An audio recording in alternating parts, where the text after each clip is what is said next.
کسی نے علی سے پوچھا، ایک کوئی عربی تھا، ایک کوئی دیہاتی عرب تھا، اس نے پوچھا، ایک دن پہنچا اور اس نے علی سے پوچھا کیف اصبحت یا علی، مولا آپ نے صبح کیسے کی، کس عالم میں کی ہے؟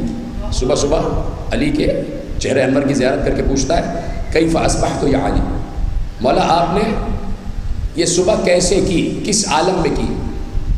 علی نے کہا اصبحت وانا الصدیق الاکبر وانا الفاروق الاعظم وانا وسیع خیر البشر وانا الاول وانا الاخر وانا الظاہر وانا الباطن وانا بكل شيء علیم وانا عین اللہ وانا جنب اللہ وانا امین اللہ علی المرسلین لولانا ما عبد اللہ ونحن خزان اللہ فی سمائه وارضه وانا احیی وامیت وانا حی لا اموت۔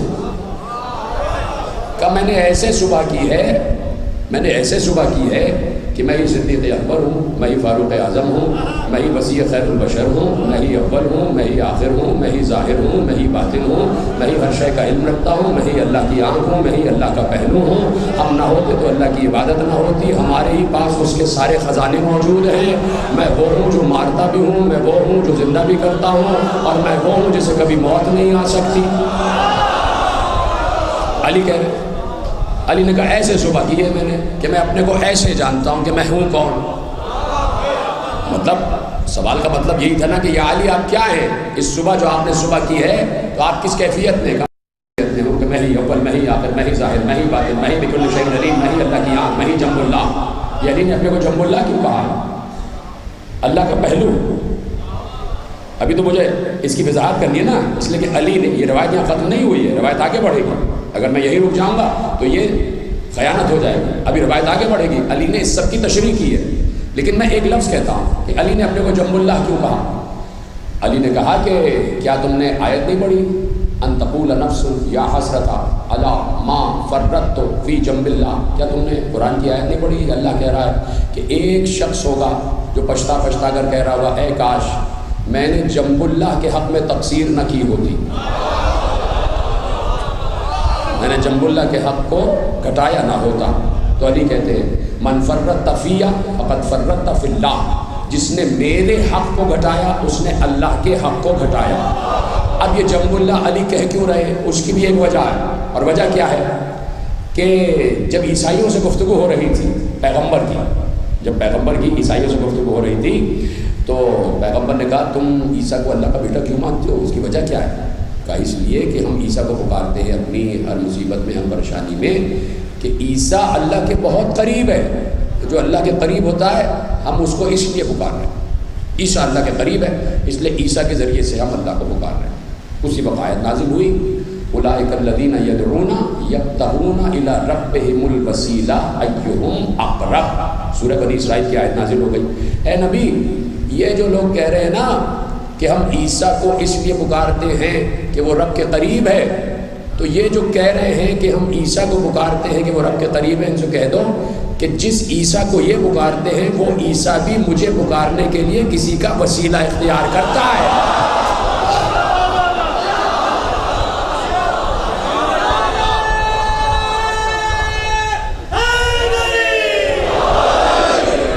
تو اس دن کے لیے علی نے اپنے کو جنب اللہ کہا، عیسائیوں کی رد کر دی علی نے۔ عیسائیوں نے کیا کہا؟ عیسیٰ اللہ کے قریب ہے اس لیے پکارتے ہیں، تو ایک دلیل تو قائم ہو گئی، جو اللہ کے قریب ہو اسے ہی پکارا جائے۔ چلو کم از کم عیسائیوں کو تو پہنچا دو یہ نکتہ، اگر کسی اور تک نہیں پہنچ رہا ہے عیسائیوں کو تو پہنچا دو کہ اپنے مقام پر اپنے دعوے پر رکے رہنا، کہ تم نے یہ کہا جو اللہ کے قریب ہوتا ہے اس سے مانگنا چاہیے، اس کو پکارنا چاہیے۔ آپ ایک دوسرے کے قریب بیٹھے ہوئے ہیں، اور آپ کا اور میرا بھی ایک قرب ہے، آپ کا اپنے درمیان جو قرب ہے وہ بہت زیادہ قریب ہے، مجھ سے آپ کا قرب ہے لیکن فاصلہ ہے، مجھ میں اور آپ میں تھوڑا سا فاصلہ ہے، ممبر کا فاصلہ ہے، یعنی اتنا فاصلہ ہو گیا۔ وہ باہر والے جو ہیں وہ آپ سے قریب ہیں لیکن باہر کا اور اندر کا فاصلہ ہو گیا۔ آپ اندر والے ایک دوسرے کے قریب ہیں لیکن پھر بھی ایک حد فاصل ہے، آپ مجھ سے قریب ہیں لیکن پھر بھی ایک حد فاصل ہے۔ مجھ سے سب سے زیادہ قریب کون ہوگا؟ جو میرے پہلو میں ہوگا۔ ہائے ہائے ہائے، سب سے زیادہ قریب وہ ہوگا جو بالکل میرے پہلو میں ہوگا۔ تو علی مسکرا کر کہہ رہے ہیں میں ہی تو اللہ کا پہلو ہوں، عیسیٰ کو پکارنے سے پہلے مجھے پکار لیا کرو، شاید تمہاری آواز جلدی پہنچ جائے۔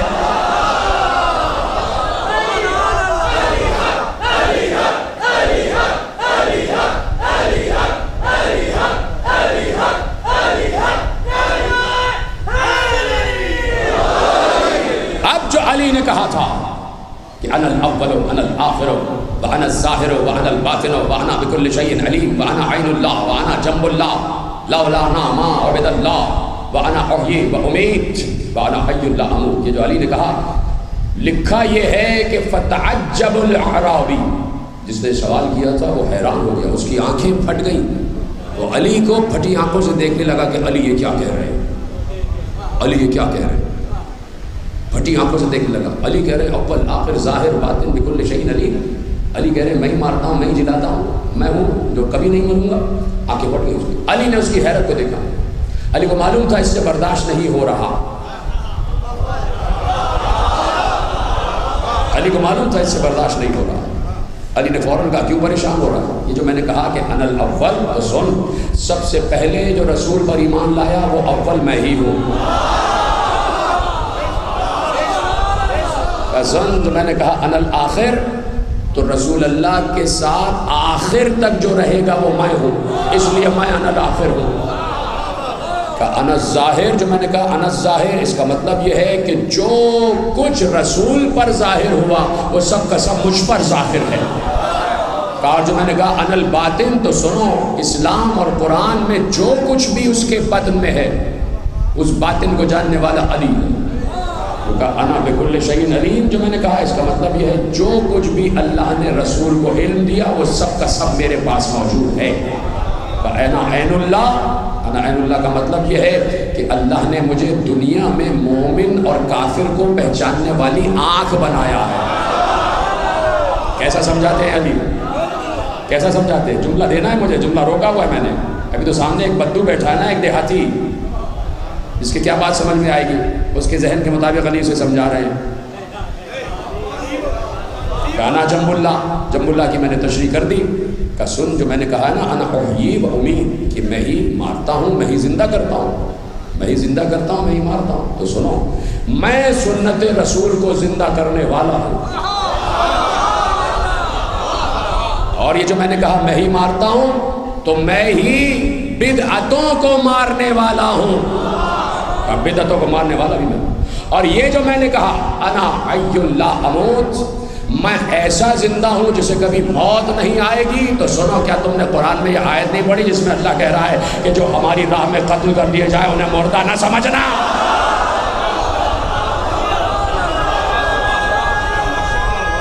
کیسی تشریح کی ہے؟